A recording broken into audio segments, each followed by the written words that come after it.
Naghahanap ka ba ng cafe na may kakaibang konsepto at maaari ka mag-customize ng sarili mong drinks?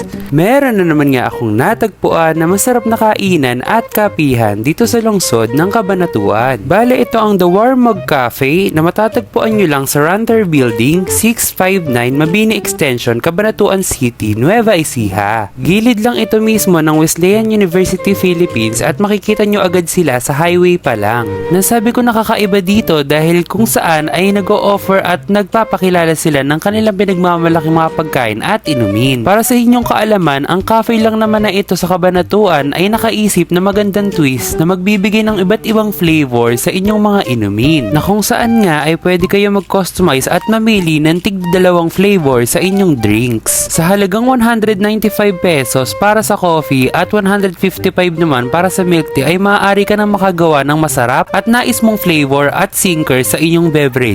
Ang konsepto na ito ay tinatawag nilang DIY blend. Nakakatuwa nga lang na ang daming konsepto ang nauuso sa panahon ngayon at isa na nga sila sa nakaisip na magandang konsepto na ito, na tiyak na magiging patok sa mga mahilig sa kape at milk tea na nais na makahanap na sarili lang combinations. Nagsimula nga ang konsepto na ito dahil na rin ng discover nating mahilig sa bagong flavor ng mga drinks, lalo na sa mga estudyante na lagi naghahanap ng bagong flavors. Sa ganitong paraan nga ay makakagawa tayo ng bagong flavors ng inumin kung ito ay paghahaluin natin para magkaroon ng magandang kombinasyon na papatok sa ating panlasa. Heto at ituturo ko sa inyo ang paraan kung paano umorder ng DIY blend. Una ay pipili lang kayo ng base ninyo kung coffee or milk tea. Pangalawa naman ay pipili kayo ng flavor na makikita nyo sa kanilang catalog at ganun rin sa sinkers. You can choose both flavors in sinkers and choose one flavor for drizzle. So diba sobrang sulit ng drinks ninyo dahil ang dami ninyong flavors na pwedeng ma-discover at ma-encounter sa susunod na beses na bibili ulit kayo dito. Dumako naman tayo sa kanilang place. Sobrang feel at home ng kanilang place, malamig at komportable. Napansin ko nga na sobrang ganda nga rin ng art wall at interior nila dito, sobrang maaliwala sa mata. Yun nga lang ay medyo hindi kalakihan ng kanilang lugar, pero sigurado naman ako na bawing-bawi ito sa pagkain at inumin. Dumako naman tayo sa kanilang mga bestseller. Sa kanilang pasta, ang bestseller ay carbonara at tuna pesto. Sa dessert naman ay waffle. Sa drinks naman ay meron silang pinagmamalaki na matcha flavors. Bestseller sa matcha ay cheesecake at matcha strawberry, na habang tumatagal nga at habang matagal mong iniinom ay lalong sumasarap. Dala nga ito ng aftertaste ng matcha. At syempre ang peach mango blend na isa sa sinuggest rin sa amin ng kanilang barista. Bale nag-o-open nga sila dito ng Monday to Friday 10 AM to 8 PM. Sa Saturday naman ay 11 AM to 8 PM at close naman sila tuwing Sunday. At hindi pa nga dyan natatapos ang pasabog. Ipinakikilala nga rin pala nila ang kanilang tinatawag na Coffee O'Clock na mag-i-start ng 6 PM to 8 PM dahil meron itong 10%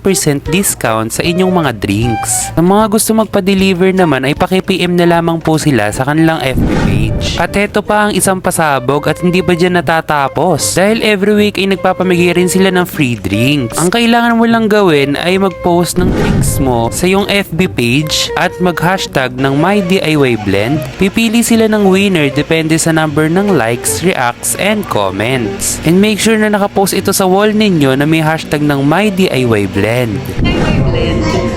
You can choose between coffee and milk tea base. So for example, for the coffee, it's 195. Pero if you're gonna do the math, so for example, step 1, di ba pipili ka? Your base is coffee, halimbawa. And then the step 2 is you can choose between 1 to 2 flavors. So for example, gusto mong maging super wild dun sa iyong drink. Gusto mo matcha strawberry, no, matcha strawberry is okay. Matcha cappuccino, kaya naman winter melon matcha. Pwede yun. So, bahala ka. And then for the step 3, you can add 2 mix-ins. So, pwedeng mix-ins, pwedeng sinkers, pwedeng toppings, pwedeng gusto mo is yung jam natin, pwede din yun.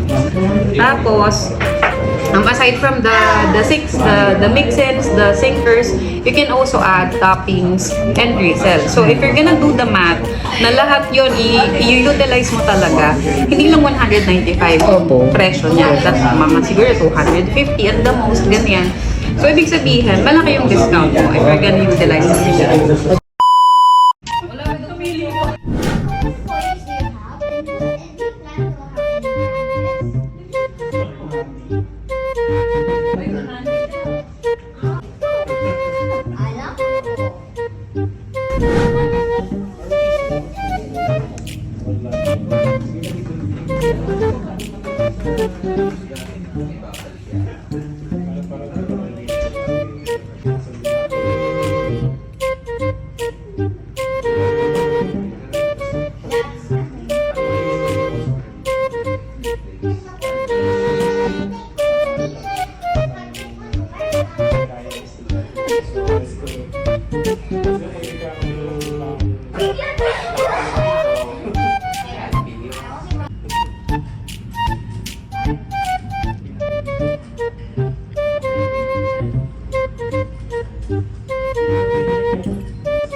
Kung nagustuhan mo ang video na ito ay huwag mong kakalimutan mag-like, share at follow para sa iba pang food trip natin. Yun lang, bye! Bye! See us again!